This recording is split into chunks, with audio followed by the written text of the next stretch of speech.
Hello friends, வணக்கம். Happy Friday. As usual 5:30க்கெலாம் கிச்சனுக்குள்ளே என்ட்ரி கொடுத்தாச்சு. இன்றைக்கி வெள்ளிக்கிழமை, அதனால் கண்டிப்பாக பருப்பு போட்டு தான் ஏதாவது கூட்டோ இல்லை சாம்பாராக வைக்கணும். எல்லாருக்கும் இந்த நவராத்திரி செலிப்ரேஷன் எப்படி போயிட்டுருக்குன்னு சொல்லுங்கள். யார் வீட்டிலாம் கொலு வச்சுருக்கீங்கன்னு கமெண்ட்ஸில் சொல்லுங்கள். ஃப்ரெண்டு வீட்டில் இன்வைட் பண்ணியிருக்காங்க. இன்றைக்கி போகணுன்னா கண்டிப்பாக வீடியோ போடுறேன்.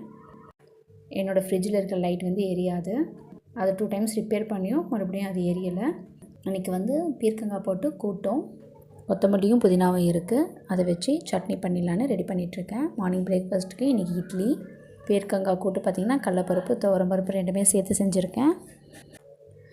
துவரம்பருப்பு கடலப்பருப்பு ரெண்டையும் வேக வச்சு எடுத்த பிறகு பீர்க்கங்காய், வெங்காயம், தக்காளி, தேவையான மிளகாத்தூள் போட்டு ஒரு 2 விசில் விட்டால் சூப்பராக ரெடி ஆகிடும். ஸ்டீமிங் போன பிறகு குக்கரை ஆஃப் பண்ணிவிட்டு ஒரு 2 கொதி விட்டு தாளிக்க வேண்டியதான். தேங்க்யூ.